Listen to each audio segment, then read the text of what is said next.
Welcome back to Greenville-Pickens Speedway. Mike Choi with Buddy Baker and Jason Keller. Glenn Jarrett's on pit road. This becomes a battle of strategies.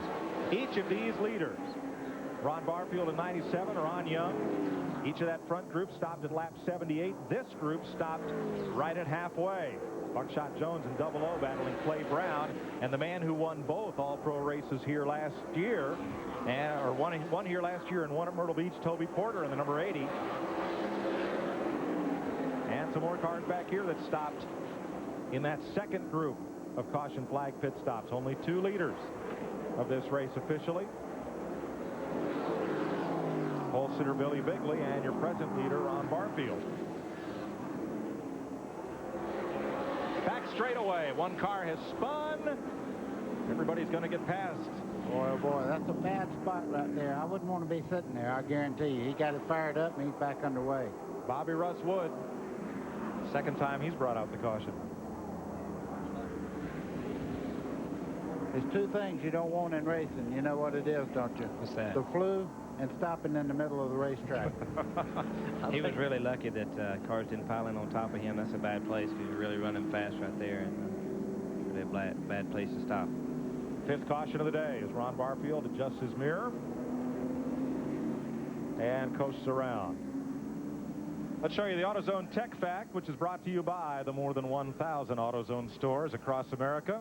AutoZone for the best parts in auto parts. Here's Glenn. One of the biggest technical differences that the All-Pro cars have from the Winston Cup and the Busch Grand National cars begins right here at the technical inspection station. That's the weight of the cars. All-Pro cars must weigh 2,800 pounds. That's complete with the driver. Now, you take a big strapping guy like Freddie Query driving the number 6 car, or a Marty Ward driving the 07 Hooters car. They weigh 214, 225 pounds. Then you look at the difference in a little guy like Buckshot Jones. He only weighs 135 pounds. In the other divisions, that driver weight difference would pass on to the total car weight difference. Not so in All-Pro racing. They weigh them with the driver in the car. Therefore, every field in the car with the driver weighs 2,800 pounds. That helps to equalize the competition. Today's exclusive coverage of the Domino's Pizza 200 exclusively on TNN is brought to you by Napa. We keep America running. As you can see, they've just restarted here at Greenville-Pickens. Track position seems to be the tail of this race. Ron Barfield Jr., Hal Goodson, Mike Combe all stopped early. They are the front cars in this race. That was what I was really worried about. The track position is really tough to pass. Even I think Mike, the 44, is really fast there, and he's having trouble getting by the 16, so it's going to be really close to the end of the race. Mike, as you well know, on these flat racetracks like this, if you can get a jump on these boys, then you don't have to worry about somebody running up the side of you. Now, Barfield's got a nice run up off the corner there. He's got a 3-car length lead. But look at Mike Cope right now. He is really working the back end over here of the 18 car of Hal Goodson. Hal has to pick up speed or he's going to lose the spot pretty quick here. Let's update pit stops on this last caution. Here's Glenn. Mike, an interesting situation. Car number 4, Ron Young, who was running in the top 4 at that time before the caution came out, came in. He changed 3 tires, the 2 right sides and the left rear. The reason they didn't change the left front, crew chief Larry Rapp said it was getting excellent tire wear, and they didn't need to. Plus, that way he's got an extra tire to put back on the left rear if he needs to change again later on. Also, Rick Crawford pitted, changed rear tires. Now, they put some tires that they'd taken off earlier back on the car. They could do that without penalty. For the lead, Hal Goodson. The downtown radio Ford on the inside of Barfield, and we have our 3rd different leader of the day. Here comes Mike Cope.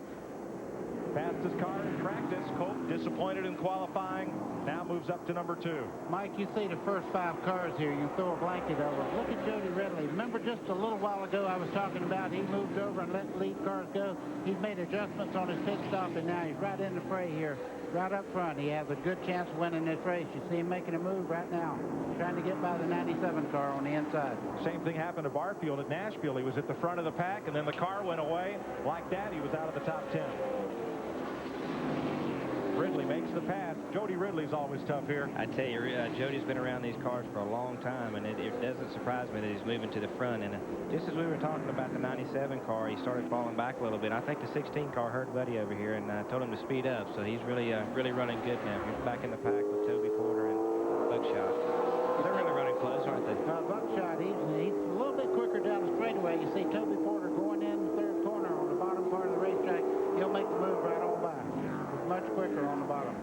times. Our early race leader, Billy Bigley, he's moving up on Buckshot. Buckshot trying to stay down on the racetrack in that Longhorn Steakhouse 00. And Bigley's not having an easy time of getting by. No, but he's getting back to the front. Slow but sure. This car is the rocket ship. He's moving right in on the lead bunch right now. Got a lot of work to do and only 62 laps left to do it. That's the thing. Oh, we have a spin on turn 2 over here.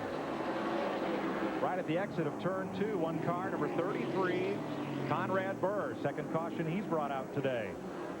Boy, that's a bad spot right there. When that car sits flat sideways like that, it takes up a lot of racetrack.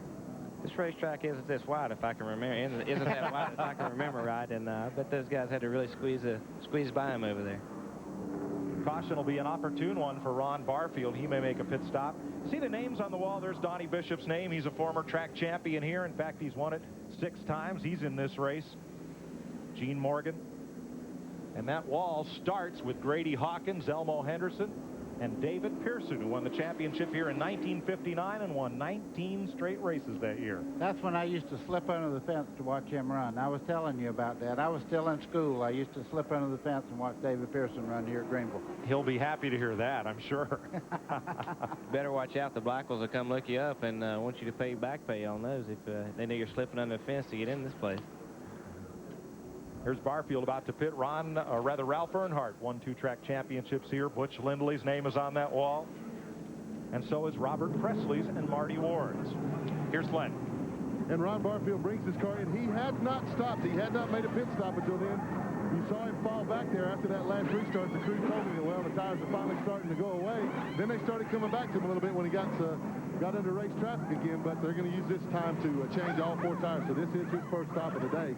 Also, a little update on Hal Goodson leading the race. You know, I told you earlier that he might have a long day because he had a miss in the car on his first pit stop, and now Barfield has stalled his car. He can't get out around Rick Crawford. He stalled the car. The crew is looking at the left front of the car right now.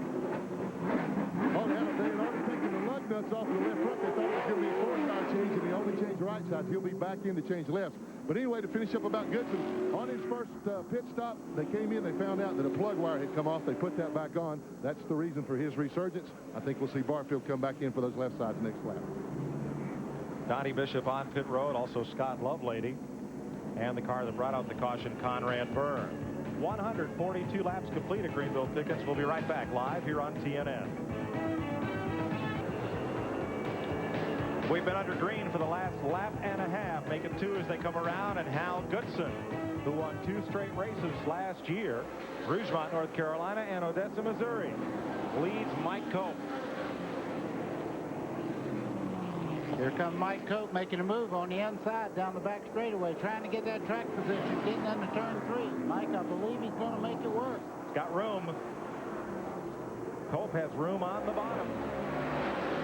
Boy, oh boy. I tell you what, they'll run this way for just a little bit. But Mike Cope, all he's got to do is move up just a little bit, and he'll cut off the entry into the corner, and he ought to be able to make this pass. As I say that. Hal Goodson's holding tough here. I tell you, Hal's doing a great job on the outside there. But Mike, he's got the preferred line there. And whoa, there's what I was talking about. He got a little wide. Turn 4. We have trouble on turn 4. Jimmy Britz is in the fence. Number 92, that'll bring the caution out. Oh, baby.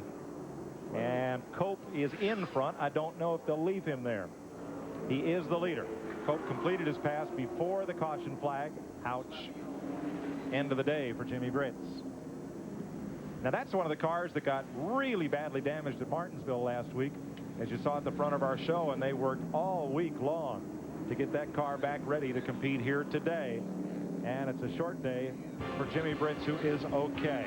52 laps to go. We're under caution once again. We'll be right back.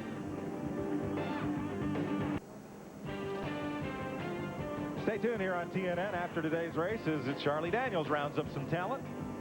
Then Opry Backstage at the Grand Ole Opry features all your favorite country music stars later tonight on the Nashville Network.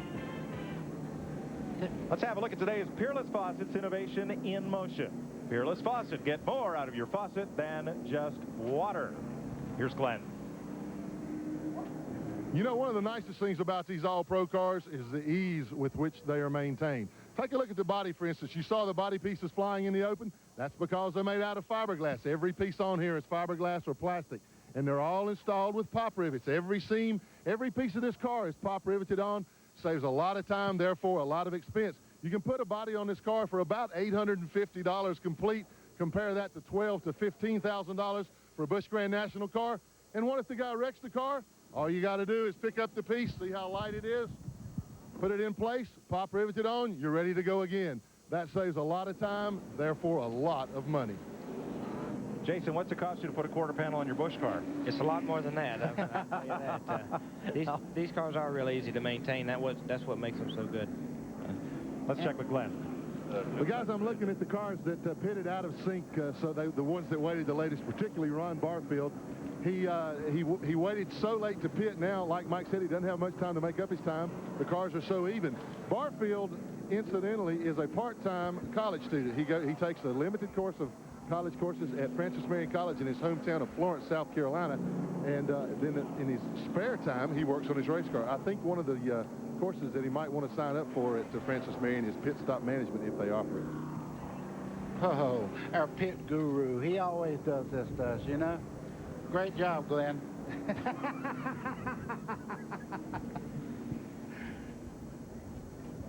B+. Let's have a look at the points race. So far in the Slim Jim standings, Rick Crawford, the leader by 1. Hal Goodson, Mike Cope, defending champion, tied with Scott Walters, very close there at the top of the heap. Ron Barfield in 5th.